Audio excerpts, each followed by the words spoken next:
Abigail and Wendy. They're both 5 years old. They'll be 6 in October. Abigail's on the spectrum. She's nonverbal, and she is a go-getter and I guess you could call it, very determined little girl. Wendy is the little cheerleader. She likes to make friends. She's a social butterfly, a friend to all is a good way to describe her.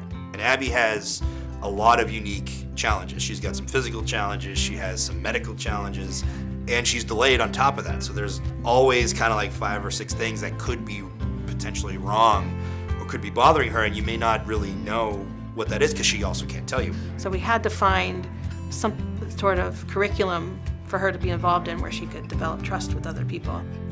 Wendy and Abby signed up for camp, and Wendy came in ready to go.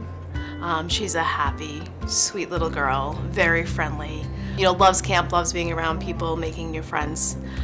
Abby, on the other hand, it's not so easy for her. She was very quiet, very shy, but wasn't fully engaged at the beginning. So my role for them is basically to help them thrive and succeed in camp, and during the school year, Abby would do other programs. So my job there was to make sure she could have the best time possible and interact with the kids the same way everyone else did.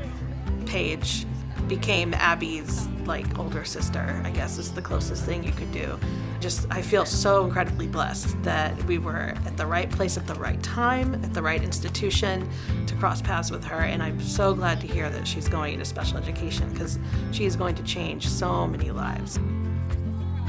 I've seen a big confidence change in Abby and in Wendy. Before they were more timid and they weren't jump into it, and now it's they'll jump into almost anything and they're more willing to try. They're more willing to try new things and new experiences, and they're getting excited about it, which I think the confidence has been the biggest thing that's grown from the Y.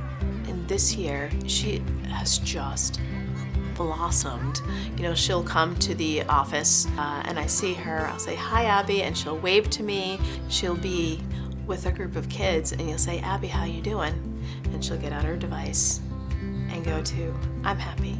By the end of the summer, we had a kid that was practically sprinting from one end of the driveway to the next, and we never thought we would see that. We had no idea that she was capable of that kind of change in such a short period of time.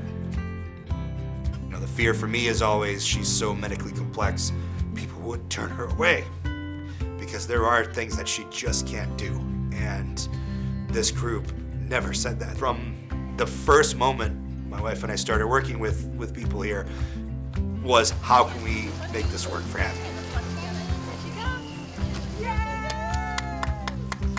I always knew I wanted to do something with kids, but Abby is truly the one thing that made me know I want to do special ed. I can't imagine doing anything else. Both the girls make a huge impact on me. I talk about it all the time. I'm I can't leave for school. I'm so sad. It changed my daughter's life, it changed my life, my wife's life. It did more than just, it didn't just get my daughter out of the house. It got her into an area that she was loved, she was cared for, and she had fun. This is where you and Abby can be together. This is where you guys can do the same activities. This is where our friends are. This is where our friendships matter. And this is where we learn how to be the best versions of who we can be. I think that's the best part about the YMCA. The Integration Initiative is a place for people to find their home, to find their place when they may feel like there is no other place for them to be and to go, to feel truly accepted. You don't always get that when you have a child with special needs or when you are a person with special needs. And at the Y, with our integration program, you have that.